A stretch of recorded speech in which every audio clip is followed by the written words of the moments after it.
जय भीम, जय भारत। जनता और एलोरा का है, एलोरा का है तो ताजमहल। बाबा साहब भीमराव अम्बेडकर ने किसी एक व्यक्ति के लिए नहीं कहा था कि शिक्षा उस शेरनी का दूध है जो इसे पिएगा वही दहाड़ेगा। व्यक्तिगत नहीं कहा था, किसी समाज के लिए, सभी के लिए कहा। और जो शिक्षित हैं, जो शिक्षा ग्रहण कर रहे हैं, वो कहीं भी दहाड़ते भी हैं। और आज उसी शिक्षा का प्रतिफल है कि इसी गांव में जन्मे हुए जो पिएगा वही दहाड़ेगा। चंद्रमणि ब्रह्मदत्त जी ने 24 किताबें लिखी हैं।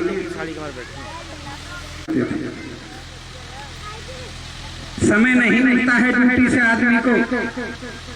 अगर एक निवाला ले लिया है, 5 पेज पढ़ने के बाद में दूसरा निवाला लिया होगा। लगन होनी चाहिए। चूंकि ये मंच नगला मोहद्दीनपुर का नहीं है और नगला मोहद्दीनपुर के वो दिग्गज भी इस दुनिया में नहीं है, लेकिन उनकी बातें जरूर है। लिखा है गुरुजी ने, आदमी को प्रयास करना चाहिए। ना यूं मन मार कर बैठो डगर पर, ना यूं मन मार कर बैठो डगर पर, सफलता सदा श्रम की चोरी रही है। चोरी माने 10। ना यूं मन मार कर बैठो डगर पर, सफलता सदा श्रम की चेरी रही है।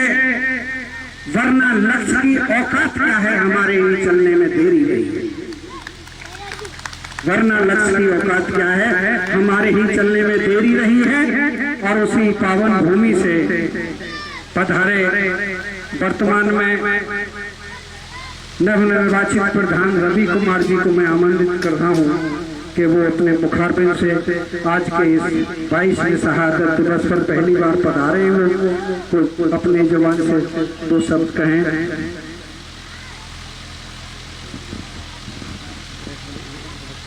मंच पर आए हुए सभी बाहर से अतिथि और नीचे भी बैठे हुए, बाहर से आए हुए अतिथि नीचे भी बैठे हुए कुछ, उन सबका स्वागत करता हूं मैं। क्योंकि ये नगला मोहद्दीनपुर कोई बहुत ज्यादा दूर नहीं है, ही बराबर में ही है। तो ये ऐसे समझो कि ये कार्यक्रम भी सब हमारा ही है। लेकिन एक मैंने कभी कोई सुनी थी एक लद्दू लाइनें कि शहीदों के चिताओं पर लगेंगे हर बरस मेले, वतन पे मिटने वालों का यही बाकी निशान होगा।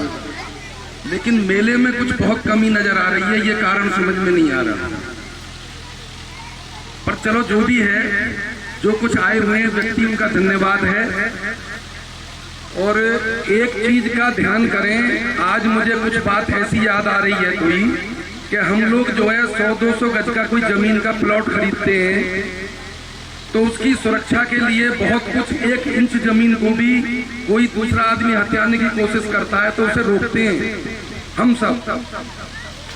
लेकिन ये जो जवान मिलिट्री में भर्ती होकर सीमाओं पर हमारी सारी जमीन की जो सुरक्षा करते हैं, उनका भी हम लोगों को बहुत ही मन से धन्यवाद, जैसे कि हम अपने परिवारजनों को अपने प्लॉट की सुरक्षा के लिए धन्यवाद देते हैं, वैसे ही उन्हें सीमा पर जो ये जवान सुरक्षा करते हैं हमारी 1-1 इंच जमीन की, उनका ध्यान करने के लिए थोड़ा सा समय निकालना चाहिए। लेकिन मुझे कुछ ऐसा नजर आ रहा है यहाँ पर कि वो कुछ उनके बलिदान से हम लोग जो है कृतार्थ नहीं हो पा रहे। उसी का कारण है कि भीड़ बहुत कम है, उनको ध्यान भी नहीं कर रहे हैं। तो जो यहाँ उपस्थित हैं व्यक्ति, भाई जो नहीं उपस्थित है उनको थोड़ा सा इस चीज का ध्यान कराएं कि भैया अपने वो जो 50-100 गज की जमीन के जो प्लॉट हैं उन्हें तो आप रखा रहे हो और उनका ध्यान कर रहे हो, और जो पूरे देश को रखा रहे हैं उनका आप ध्यान नहीं कर रहे हो, उनका भी ध्यान कर लो। बस यही मैं कह के अपनी बात को समाप्त करूंगा। धन्यवाद। धन्यवाद प्रधान जी। प्रधान जी ने हम सबका ध्यान उस ओर खींचा है कि हम अब व्यक्तिगत हमारी कोई संपत्ति है तो उसमें तो दृष्टि डालते हैं, और जो देश का बुलाया गया, ऐसा ही जमाना आ गया है। प्रधान जी की बात को कोई समझ नहीं रहा कि कहना क्या चाहते हैं। देशभक्ति की बात उन्होंने की, जो भले इंसान है उसमें ही अब दोष निकालते हैं, अब गुण निकालते हैं कि क्यों जमाना ऐसा बुलाया गया, जो भले थे उन्हीं को सताया गया। परिहार जी समझ रही है मेरी बात को। क्यों जमाना ऐसा बुलाया गया, जो भले थे उन्हीं को सताया गया। आज अन्याय की कोई सीमा नहीं, आज अन्याय की कोई सीमा नहीं, चोर को सत्यवादी बताया गया। क्यों जमाना ऐसा बुलाया गया, जो भले थे उन्हीं को सताया गया। और जहां पूरे हो कि तेरी महफिल में आकर कि हम क्या करें, तेरी महफिल में आकर कि हम क्या करें, और यहाँ गीत गा करके हम क्या करें। तेरी महफिल में आकर के हम क्या करें, और यहाँ गीत गा करके हम क्या करें। कोई हमदर्द हमको मिला ही नहीं, कोई हमदर्द हमको मिला ही नहीं, आदमी पर जुल्म क्यों ढाया गया। क्यों जमाना ऐसा बुलाया गया, जो भले थे उन्हीं को सताया गया। अब जब बुरे की संख्या ज्यादा हो तो भले कहें।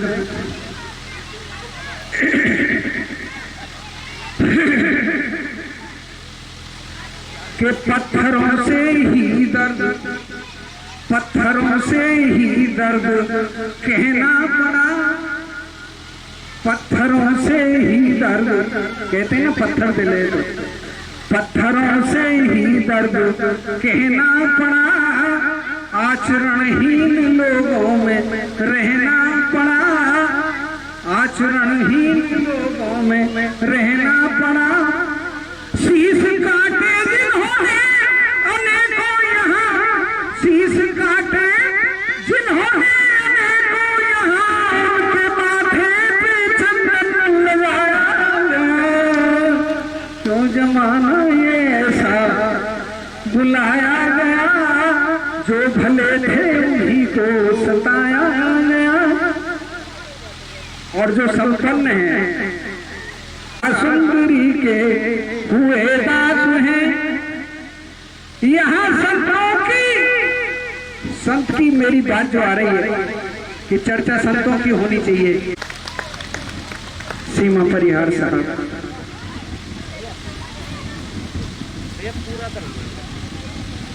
सबका याद करते हुए जो वीर गति को प्राप्त हुए हैं, उनको श्रद्धा सुमन अर्पित करते हुए हमारे पिता समान महंत जी बैठे हैं, और हमारे यहाँ पर मंच पर सभी भाई बैठे हैं, प्रधान जी बैठे हुए हैं, और सामने माताएं बहनें बैठे हैं।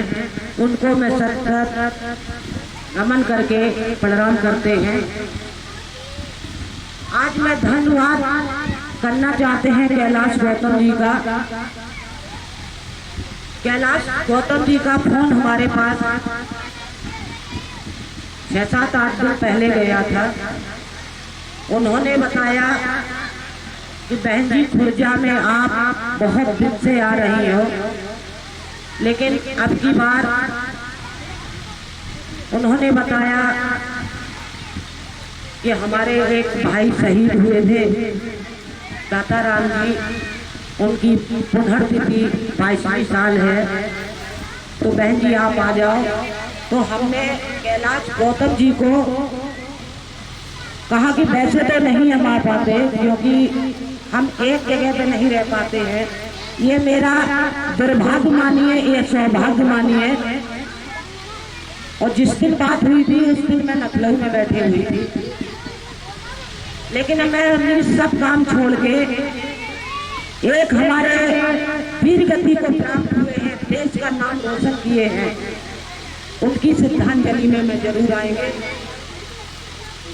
और मैं उस माता को धन्यवाद कहना चाहते हैं कि पुत्र को सभी पैदा करते हैं, सभी माताएं बहनें के गोद से बच्चा होता है, लेकिन वीर गति को एक वीरई माँ पैदा करती है जो दुनिया उसको याद करती है।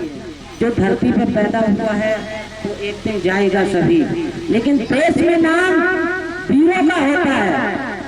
आज हमारे भाई ने कहा कि आप टीवी पे छाई हुई हो, तो भाई मेरे, मैं आपकी छोटी बहन हूँ, आप कुछ भी कहिए,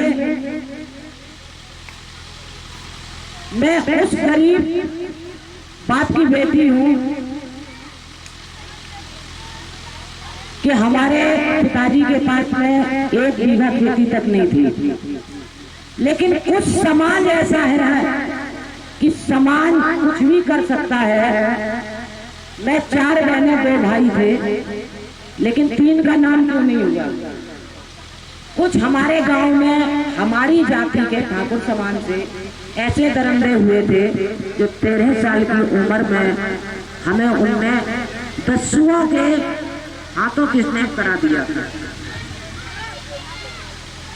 मैं सभी को बताना चाहते हैं कि उस शायद हमारी उम्र मात्र 13 वर्ष की थी, लेकिन हम आप लोगों को बताना चाहते हैं कि 13 साल का बच्चा जो व्यक्ति ले जाएगा उसको जिसमें ढालेगा उसी में ढल जाएगा। किस तरीके से मैं अपराध की दुनिया में आए, क्योंकि चाहे मैं फिल्म में हो आए, चाहे बिग बॉस के घर में हो आए, लेकिन जो धब्बा मेरे ऊपर पूर्ण 10 सुंदरी सीमा परिहार का लगा हुआ है उसको मैं कभी मिटा नहीं सकती। कितना मैं अच्छाई करे, कितना मैं बुराई करे, लेकिन जो धब्बा मेरे ऊपर लगा हुआ है, लेकिन हम अपनी सभी देशवासियों को कम से कम हजारों बार टीवी के माध्यम से, चैनलों के माध्यम से बता चुके हैं कि अगर मेरा विश्वास नहीं होता है तो आप हमारे क्षेत्र में जाके हमारे बहन की न मानिए, हमारे क्षेत्र से पता करिए कि जो सीमा परिहार टीवी चैनल पे बताती है, देश को बताती है, पिक्चर के जरिए से मैंने बताया है, तो हकीकत क्या है। हर माँ बच्चे को पैदा करती